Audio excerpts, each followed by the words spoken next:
여러분 안녕하십니까, 강신업 변호사입니다. 제가 예견해 드린 바와 같이 이해운 결국은 이재명한테 이용만 당하고 나가리 됐습니다.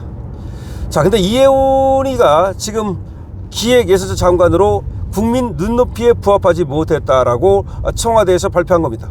그런데 이 워딩을 잘 봅시다. 워딩. 이해운 기획예산처 장관으로 국민 눈높이에 부합하지 못했다.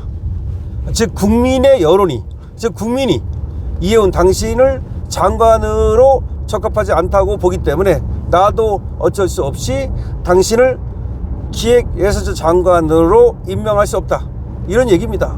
청와대에서 발표했으니까 결국은 이재명 뜻 아닙니까? 이거는 뭐 인사에 관한 건 완전 이재명 뜻이니까 결국 이재명 이름으로 결국은 이해운을 내쳤다, 이렇게 보면 되는 겁니다. 그런데 이해운 같이 어리석은 자가 어디에 있습니까, 세상에 말이죠. 엄청나게 해악을 끼친 자입니다. 쟤들은 이제 어떻게 앞으로 할 거냐? 걔가 보수 인사였지 않냐? 당신 말이야, 걔들 지금 저 이해운 제 3선 의원하고 국회의원 5번이나 출마하지 않았냐? 어떻게 그런 사람을 갖다가 니들은 그러면 계속해서 공천을 했냐? 우리는 몰랐다, 그런 사람인지를. 쟤들은 논리가 그거예요. 지금 이재명이 그렇게 얘기했잖아요. 난 몰랐다는 식으로. 그리고 어떻게 그러면 국힘에서 그런 사람을 계속 공천했냐, 이런 얘기지 않았습니까? 도대체가 그렇게 이제 엎어 씌우기, 그 다음에 이제 덤태기 씌우기 할 거예요. 그런데 제가 말씀드린 바와 같이 이해운을 갖다가 이재명이가 장관으로 임명하겠다고 한 자체가 이상하다는 거예요. 꼼수로 보인다는 거야. 왜 그러냐? 그 전 정권에서도 이해운이가 하나의 후보에 오르긴 올랐었다는 거예요. 왜 그러냐? 하나 인사풀이 있어요. 인사풀이 있어가지고 이 청와대에서는 혹시라도 이제 장관이 누가 그만뒀을 때 그 사람 누구를 또 장관으로 또 임명할 것인가, 그런 것들을 늘 생각하기 때문에 항상 인사풀을 만들어요. 그래서 경제장관 후보자, 뭐 예를 들어서 법무장관 후보자, 이런 식으로 왜 인사풀이 없겠습니까? 적어도 몇만 명의 인사풀을 갖고 있는 거예요. 그래서 상시로 아니 그러면 인사과에서 도대체 뭐 하겠습니까? 맨날 그러면 뭐 먹고 놉니까? 인사할 때만 검증을 합니까? 아니에요. 상시적으로 늘 이제 준비를 하고 있는 겁니다. 그래서 예를 들어서 어느 대학의 서울대학 교수다, 예를 드는 겁니다. 그럼 서울대학 교수, 경제학과 교수가 어떤 사람이 있다. 이 사람이 이제 어디서 무슨 공부를 했다. 다 이게 인재풀에 들어있다고요. 그래서 결국은 청와대 인사수석이라든지 인사비서관 같은 사람들은 늘 이제 어떤 사람이 뭘 공부하고 어떤 전문가고 이런 것들을 계속 체크한다고요. 그래서 그런 얘기를 했습니다. 윤석열 대통령실에서 비서관을 했던 정확히는 이제 행정관을 했던 사람이 지금 나와가지고 글을 쓴 게 있어요. 뭘 썼냐면, 왜 안 했겠냐? 왜 이해운에 대해서도 윤석열 정부에서 검증을 안 했겠냐? 당연히 했다. 왜냐하면 3선 의원이잖아요. 3선 의원에다가 경제 전문가잖아요. 그 다음에 또 KDI 근무했고, 그 다음에 저렇게 권력의 화신 같은 애가 유출을 안 됐겠습니까? 그러니까 더군다나 윤희숙이 같은 경우는 또 윤석열 선대위에서도 또 일정한 활약을 했다고요. 왜 주로 안 되겠어요? 계속 저 권력의 화신인데. 그러니까 이제 검증을 해본 거야. 검증을 해봤더니 이 경제 관료로서는 전문성이 없더라, 이런 얘기입니다. 왜냐하면 박사학위를 받은 것도 이 보건경제학으로 받았는데, 이 보건경제학과 그 다음에 기획예산처 이런 것들은 예산을 짜고 한 나라의 어떤 살림을 갖다가 하는 게 바로 이 기획예산처, 옛날에 총무처예요. 근데 그런 거에는 이 경제 관료로, 더군다나 이제 뭐 경제수석이라든가 내지는 경제부총리라든가 이런 거하고는 조금 잘 안 맞더라는 거야. 그리고 전문성을 검증해 봤다는 거지, 논문이라든가 이런 걸 가지고. 근데 전문성도 좀 약하더라는 거예요. 그래서 결국은 지금 이해운이는 그 후보로 오르지 못했다. 그러니까 이제 검증까지는 해봤지만 이 사람이 이렇게 뭐 경제장관으로서의 그 후보까지는 못 가고, 결국은 그러니까 이제 경제장관은 되지 못했다, 그 말입니다. 그래서 결과적으로 이렇게 앞에서 해봤다는 얘기는, 윤석열 정부에서 해봤다는 얘기는 그 앞 정부에서도 해보고 다 아는 거예요. 그리고 이게 또 하나 우리가 꼭 알아야 될 것은, 여의도에는 이미 소문이 파다했다는 거예요. 왜 파다하지 않겠습니까? 옆집에서 후당탕후당 해도 다 아는데. 그래서 이해운이가 어떤 성격을 갖고 있고, 어떤 사람인지 쉽게 말하면 그 보좌관한테 뭐 그 소리 지르고 하는 거 보십시오. 이게 다 소문이 나 있었다는 거지. 그래서 알만한 사람은 다 알고 있었다고 그런 것이고, 그 다음에 또 이혜원이가 남편이 뭐 연세대학교 뭐 교수인가 뭐 그렇다는 거 아닙니까?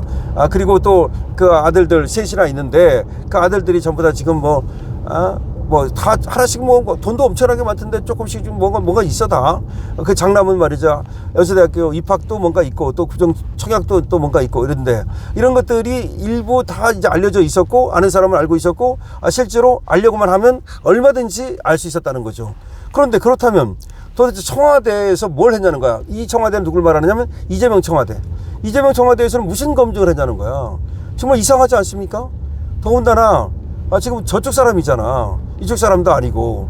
이쪽 사람 같으면 눈 질끈 갖고 예를 들어서 그래 임명을 해줬다고 쳐. 보훈 인사로서. 근데 이혜훈이는 이재명 선대위에 들어간 것도 아니잖아. 이혜훈이가 그렇다고 이재명을 위해서 무슨 뭐 목숨 걸고 무슨 뭐 선거운동을 하기로 했어. 원래 이혜훈이는 오히려 윤 쪽에 있었고 이재명을 까는 쪽에 있었다고. 그런데 그럼 반대쪽에 있는 사람을 데려올 때는 더 검증을 철저히 하지 않겠어요? 반대쪽인 사람을 데려올 때는 이 사람이 이재명에 대해서 어떤 스탠스를 취했는가, 윤하고는 어떤 관계인가, 예를 들어서 그 다음에 이 사람 전문성이 어떤가 더 현미경처럼 들여다보지 않겠어요? 그런데 어떻게 이 사람을 갖다가 그렇게 자기가 데려갑니까? 이건 너무나 이상한 거잖아요. 그래서 처음부터 이재명이가 이 보수적을 흔들기 위한 꼼수다라고 생각했던 거예요. 저는 지금도 그렇게 생각합니다. 그리고 어차피 안 할 거라고 생각했어. 어차피 이혜원을 갖다가 임명하지 않을 거다. 근데 자기가 임명하지 않는 그런 형식을 안 취하고 국민 눈높이를 얘기하잖아. 이게 얼마나 꼼수입니까? 국민 여론을 갖다가 예의주시하고 있다. 어제도 그런 얘기 하더라고. 그러더니 결국은 국민 눈높이에 부합하지 못했다. 물론 국민 눈높이에 부합하지 못하는 건 맞아요. 이혜원이는 물론 장관으로 지명하면 안 돼요. 임명하면 안 돼요. 하지 않는 게 맞아요. 맞는데 제 말을 얘기하는 거는 이혜원이를 갖다가 처음에 지명한 것조차 꼼수다 이 말입니다. 지명한 것조차 꼼수다. 지명해가지고 인사청문 해가지고 여기 통과하면 또 뭐 자기가 마음에 들면 임명하는 거 아닙니까?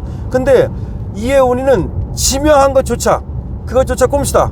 그러면 결국 우리 보수를 흔들기 위한 것이다. 뭔가 자기들 안에서 그 내분이라든가 내지는 뭐 김현주에 대해서 쏠리고 있는 어떤 그런 의심의 눈초리라든가 아니면 또 특검 지금 또 통일교 이거 특검하자는 거 그다음에 공천원금 이런 것들 뭐 하여튼 뭔가를 갖다가 감추고 또 우리 쪽에 또 분란을 일으키기 위한 하나의 꼼수 아니냐 이렇게 봤는데 역시 꼼수가 맞습니다. 그리고 이혜원이는 정말로 천치같이 말이죠. 거기에 당한 겁니다. 원래 내가 방송에서 얘기하잖아요. 사기당하지 말아라. 사기당하는 게 여러 가지가 있어요. 돈으로 사기당하는 것도 있고 이렇게 말이죠. 이거는 또 뭐야. 임명식 사기 아니야. 너 그 장관 시켜줄게 하다가 결국은 장관 안 시켜주는 거 아니야. 물론 이혜훈이가 워낙 흠이 많기 때문에 할 말은 없어요. 할 말은 없지만 그렇게 흠이 많은 사람을 왜 시켜준다고 처음부터 했냐 이 말이야. 왜 시켜줄 것처럼 했느냐 이 말이야. 그럼 이혜훈이는 뭐야. 만신창이 된 거야. 이혜원이 정말 만신창이 된 거예요. 단 하루라도 그래도 장관을 하면 조국이라도 그래도 전 장관이라도 들어. 그래가지고 아까 제가 말씀드렸잖아요. 단 하루라도 시키면 안 된다고. 조국이 39이라고 해서 맨날 전 법무장관이라고 하지 않습니까? 그러니까 아마 이혜원이 이렇게 원했을 거야. 단 하루라도 하고 싶었을 거야. 그러면 전 장관이 되니까 이혜원이 엄청나게 피해본 거야. 이제 여기서 제명당했잖아요. 국회에 못 나오죠? 그 다음에 아들하고 며느리는 어떡할 거야? 아들하고 며느리가 무슨 뭐 사이가 나빠져가지고 이혼할까봐 뭐 그래가지고 혼인신고를 안 했다. 근데 지금은 사이가 좋아져가지고 다시 혼인신고를 했다. 이게 무슨 얘기야 도대체가. 처갓집에서는 뭐라고 얘기를 하고 진짜 이혼해 그렇게 하다가. 그 다음에 얘들 돈 많다는 거 뭐 그런 거 그 다음에 연세대 부정입학 뭐 이런 거 의혹 이런 거 다 어떻게 할 거야 이거 전부 다. 감당이 안 될 것 같은데 내가 볼 때는. 그러나 이혜원이는 뻔뻔하니까 뭐 그럼에도 불구하고 다시 또 권력의 화신처럼 또 다음에 또 몰라요. 저 사람은 근데 그렇게 뭐 끝까지 그럴 것 같아. 여기서 꺾일 것 같지가 않아. 권력의 화신이기 때문에 어떻게든지 또 이제 또 공천받으려고 할 것 같은데 그러나 이제 어려울 거예요. 이 정도면 어려워요. 타격이라는 것도 조금 타격을 입으면 그게 가능하지만 이건 여야로부터 다 타격을 입은 거잖아. 우리 쪽에서는 배신자 된 거고 저쪽에서도 말이죠. 천하에 말이죠. 이 뭐 나쁜 년 돼가지고서 말이야. 도대체가 뭐 가족까지 팔아먹은 이런 여자가 됐기 때문에 다시 정치적 어떤 부활을 하는 거는 재생을 하는 건 어렵다고 봅니다. 그런데 어쨌든 이재명은 이혜훈 가지고 참 톡톡히 재미 봤다. 옛날에 노무현이가 말이죠. 행정수도 가지고 재미 좀 봤다 그랬는데 제가 볼 때는 이재명은 이혜훈 가지고 아주 재미 좀 톡톡히 봤다. 이재명 손해볼 게 뭐가 있습니까? 이재명은 꽃놀이 패야. 그런데 이해오리만 완전히 그냥 아작난 거고, 그 다음에 보수도 말이죠. 기분 나쁜 거야, 이거. 우리 쪽 애를 데려다가 놓고서는 그냥 공중에 띄웠다가 낙하산으로 내려보내지도 않고 그냥 공중에 띄웠다가 내박쳐둬가지고 땅에 꼬꾸라지도록 만드는 거 아니야, 지금. 결국은 공중에 띄워놓고 낙하산을 갖다가 펴주지 않은 거 아니야. 그러니까 지금 이해운만 바보 됐다고 보면 돼요. 그리고 또 우리 국힘도 사실은 말이죠. 굉장히 기분 나쁜 일이고 또 엄청난 타격을 입은 건데, 근데 저런 인간은 몰랐으면 또 공천해 줬을 거 아닙니까? 차라리 여기서 자른 것이 낫다고 생각하면 되겠습니다. 자, 이재명 역시나, 혹시나 했더니 역시납니다.